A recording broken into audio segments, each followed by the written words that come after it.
Hello, everyone. Thank you for tuning in. I am JayLees. This is JLeesCorner. I told y'all that I still watch Married at First Sight. So this is a little recap, a little conversation, my little thoughts about it. I was going to do a car conversation today, but I forgot. So y'all get a sit down conversation about Married at First Sight season 9. Okay, and my thoughts about each couple. I'm not going episode by episode. I don't remember what video I did last, but you know what I'm saying? We are here today for this, okay? Anyway, if you have not done so already, please take a moment to subscribe to my channel and become a whole JayBird, dun dun dun dun dun, and all that goodness, all that goodness. I just did it and I cussed and I had to redo it, so yeah. So do not forget to also like this video, share the video, comment in the comment section below, follow me on Instagram at J_Lees_Corner. I have it all right here. Look at the screen. It's right here. Whatever. Excuse me. Too much water. So let's go couple by couple. First up, Dianna and Greg. I feel like Dianna and Greg are the easiest of the four. Um, Mainly, the only issue with Dianna and Greg is Dianna. And I don't mean issue as in she's a problem. I mean issue as in she is still holding on to, I don't know what. um, Everyone is in love with Greg except Dianna. Greg seems to be a great person. He seems to be caring. He seems to be, I keep saying seem because I don't live with that man. He seems to be funny. He seems to be caring.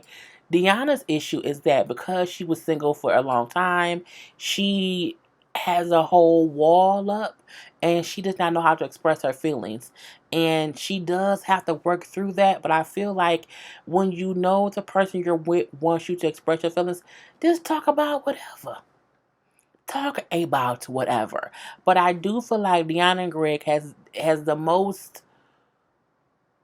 growth since since episode 1.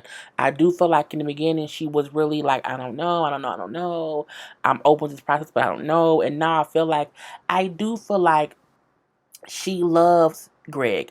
I feel like she doesn't want to say it because she doesn't want to say it and then things crumble. I feel like she's waiting to be sure, she doesn't get the ground pulled from up under her because something goes wrong if she says I love you or I care for you more than I thought I would.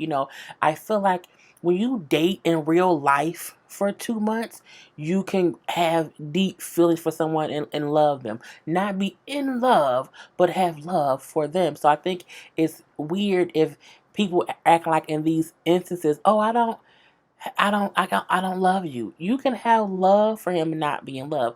I think she just doesn't want to get hurt.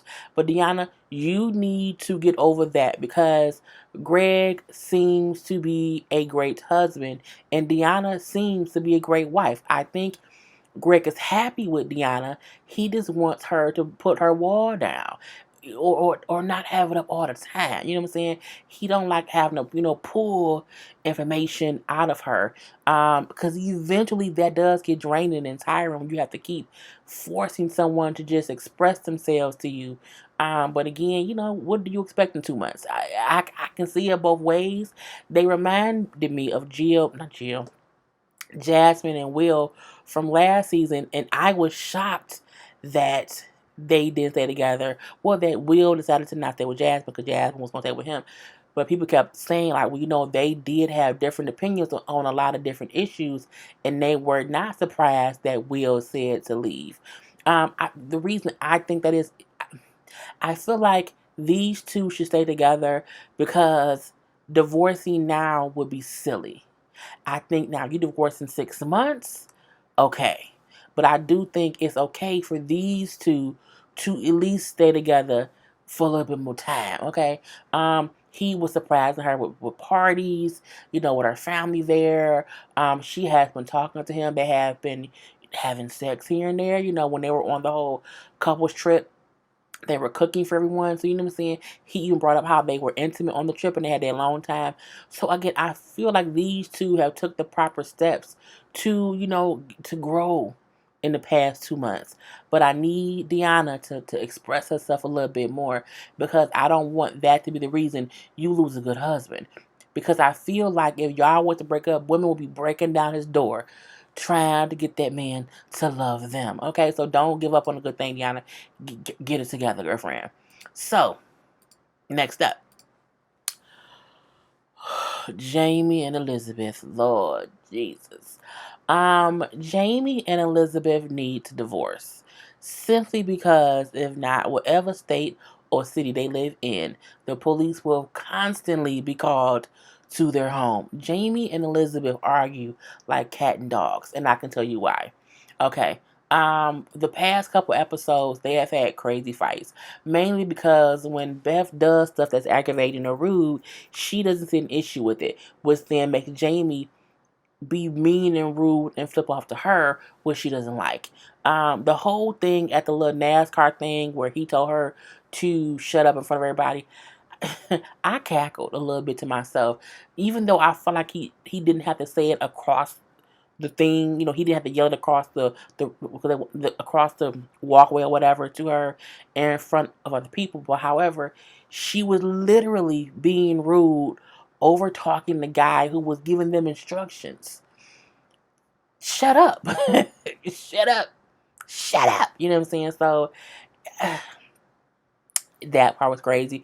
But every time they have a big fight, they make it as if nothing happened. I feel like they like gaslighting each other. They like he likes to tell her about herself, which someone needs to. Okay? And that's how he gaslights her.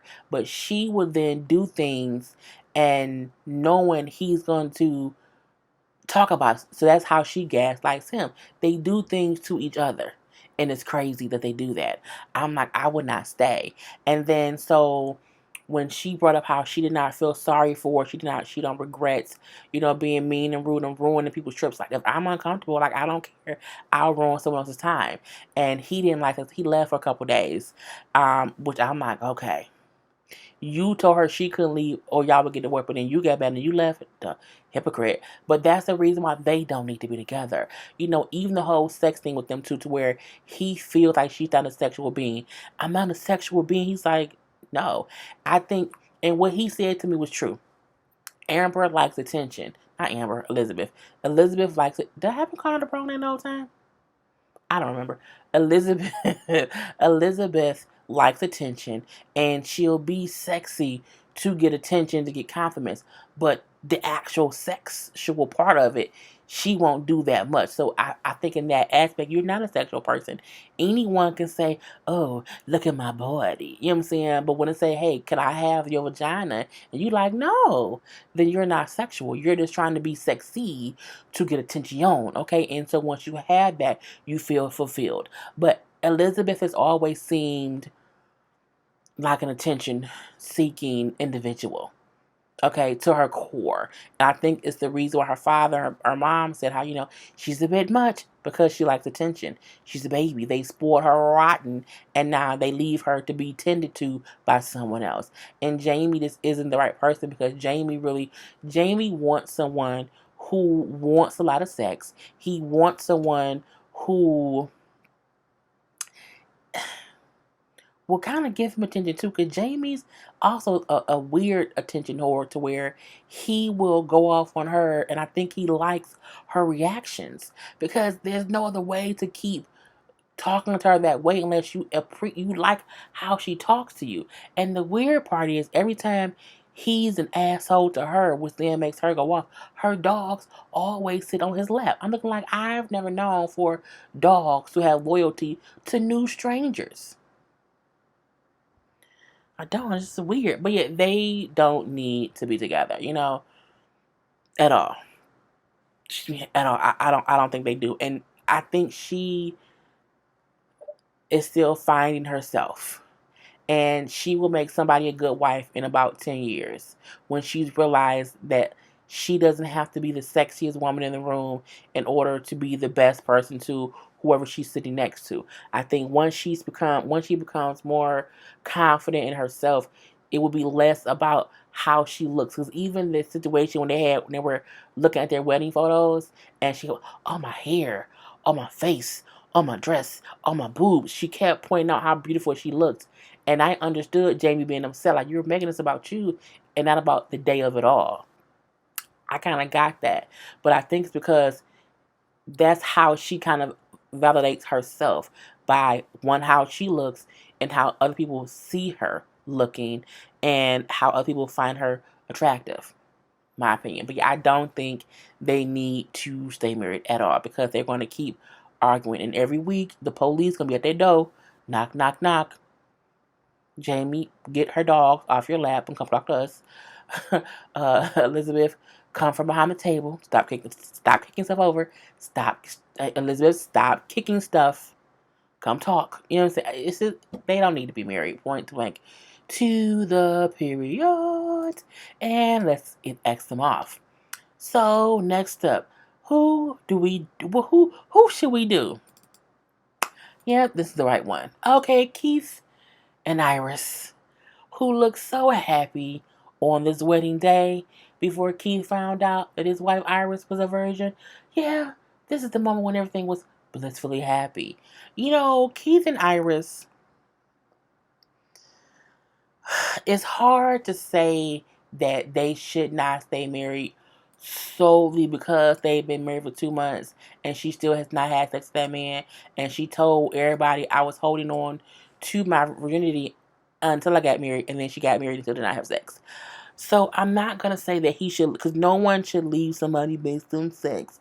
That's not nice. However, you should leave your wife if she won't have sex, because a part of being married is consummating the marriage. And I feel like this. I get if she was like, "I'm not going to do you day one or day two or week one or week two. I'm getting to know you." You've been married to this man for 2 months.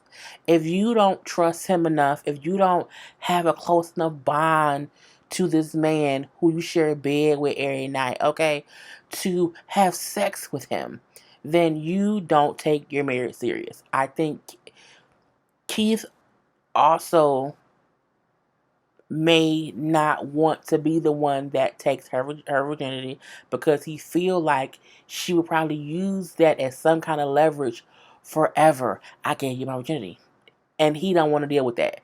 I think he's learned the same way she's using her virginity over his head as, "I have to keep this within me until I trust you." I feel like he know if they do have sex and he's the one that takes her virginity, and not that he's like taking it, you know what I'm saying, but whatever. I feel like he knows if they argue one day later on, she'll say, "But I gave you my virginity," and he don't want to deal with that, because that's a whole nother level of, damn, I can't really, maybe be mean to her, because she's gonna say, "But I gave you my virginity," you know what I'm saying? But Keith needs to grow some balls a little bit and have a whole conversation with her about, "Look, why have we not had sex yet? As your husband, I'm wondering, do you not take our marriage serious enough? Do you not trust me enough? Am I not worthy enough as your husband to have sex with you? Because if you feel like we haven't grown enough for us to have sex at least one good old time, why should I stay married to you? Because you don't even trust me enough to give yourself to me fully." And she said in the last episode, "I feel like I've given my all to him. I've given him everything except your vagina." And women should not be just whittled down to a sex thing. But I do feel like a big thing in marriage is sex. And anyone who says otherwise is a fucking fool. Point to the blank to the period. And Iris' refusal to even have conversations about sex and intimacy and keep saying it, it's because she has a lack of maturity when it comes to sexual conversations, period. And as he said, "I'm 27 years old. Like, I did not think I would be going through this." This is the reason I think they should get divorced, because she's not mature enough to be a wife. There's more to being a wife than just having sex, but there's also more to being a wife than not having sex. You know what I'm saying? And again, Iris is holding her vagina hostage. Okay, she's holding that whole "I'm a virgin." You're a technical virgin. Okay, because if you've sucked a dick before, you're not innocent. Okay, you know what I'm saying? And even though she's been with him through some trying times, if his grandma passed away or whatever, that can also, and you were consoling that man through a hardship.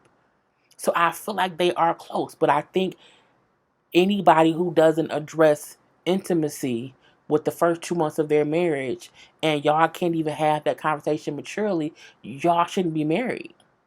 So at this point, Iris has shown she wasn't even ready to be married, because why go on a show as a virgin and then say, I want to hold on to this until I was married? And then you get married and you still don't have sex. I think that's stupid. I don't understand it. So they should get divorced. And then we know, because the next episode is D-Day, Determination Day, and she said, I hope I hugged him enough. I hope I kissed him enough. You didn't fuck him not once. He don't care about them kisses. He doesn't. And that's the crazy part. Not that she should have.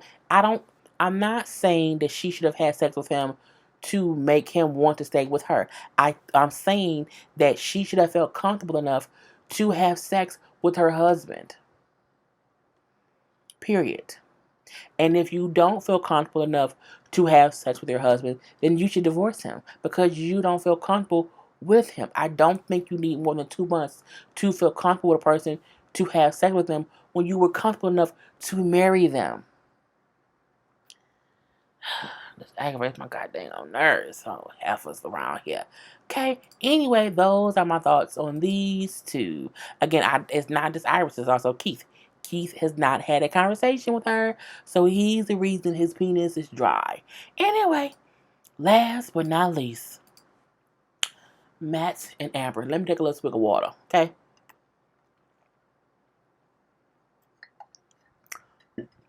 So I can get Matt and Amber together.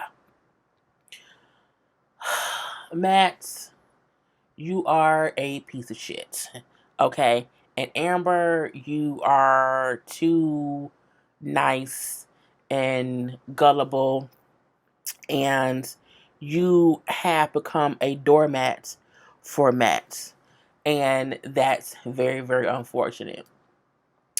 Matt has been, in my opinion, lying to everyone, okay? Everyone. He lied to the pastor. He lied to the doctors. He lied to everybody in this process to get here. Matt did not want a wife. Matt wanted free rent and someone to have sex with for free as well. Matt, who was always gone that night, hanging out with his friends and all that foolishness, and then on the couple's trip to say, I want to be with her, you know what I'm saying? I feel like we built this bond, lying to people's faces, okay? And then on this last episode, out with his friend, who we say, Amber has an issue, with me hanging out with the fellas, what I'm saying, hanging out with you. And the dude was like, yeah, because I ain't saw you in a minute. You mentioned to me that you forgot to text Amber. Because Matt out here being dirty. Okay? Out here being dirty. Then go and say he don't like the fact that Amber is clingy. That she needs too much attention. Bro, you are her new husband who be gone for like 4 days a week hanging out with friends. What new husband is hanging out with his friends more than his wife? But in his confessional and when talking to people and the other couples, he say, I want us to be together. I want a whole family. I want, to have someone. All these lies, okay?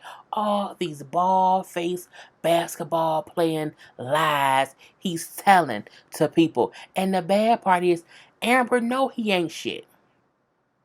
She know, because every time Matt is talking big game about how much they got closer and how much they're working on themselves, all the bullshit that Matt says, Amber sits there and she looks like He's lying, but I'm not going to say nothing. I'm just going to let him talk or whatever. I wish it was real. She has a whole look on her face like I'm so miserable in this marriage because he say all this great stuff around people, but when all the people are gone, so was Matt hanging out with his friends, and I'm sitting there by my lonesome. But I want my marriage to work out. You are a fool to want this marriage to work out based on what he's shown you the whole marriage, okay? And I'm like, girl, run, run.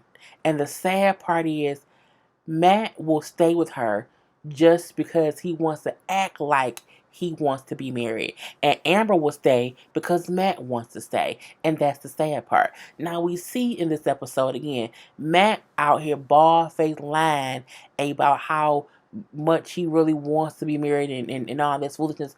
And oh, but Amber's too clingy and I can't. She wants so much attention. Bitch, because you're never there. Okay? Okay. Anyway, so it's decision day, and again, so each couple on decision day, they had the one night together, and they gonna not be together until they go to they won't see girl, they won't see each other again until they're making their choices, and so like one person is leaving the house to go stay elsewhere or whatever. So in this instance, I think Amber was leaving. Yeah, Amber was leaving. Was Amber leaving?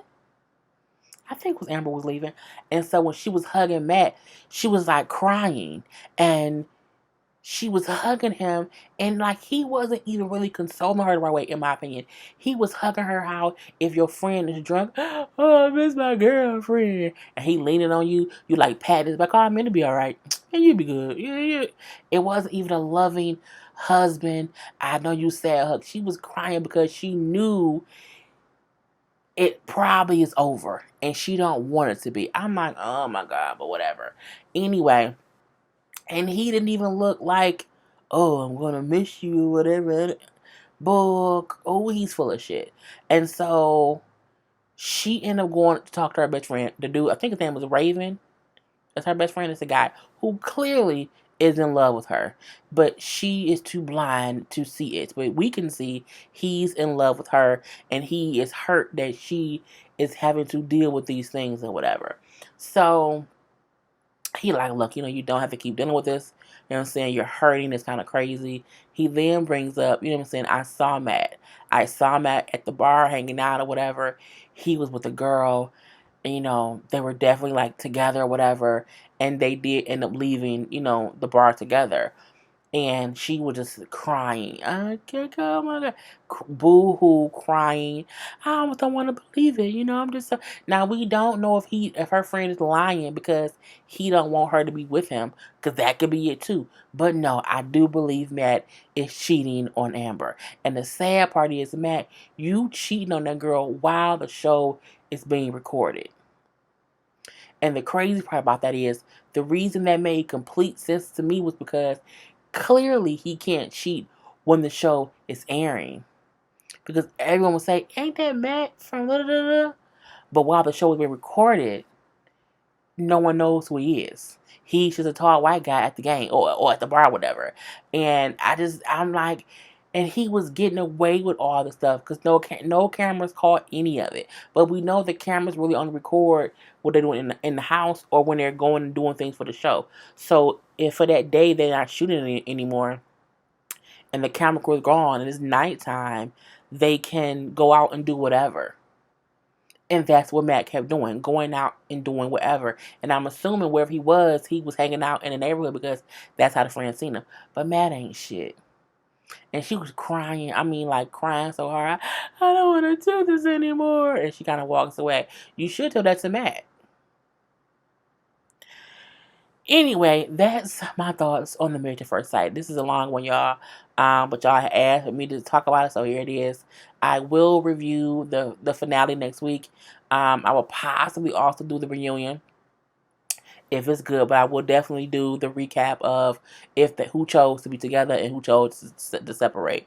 But yeah. Anyway, thank you for tuning in. And if you have watched this far, put banana,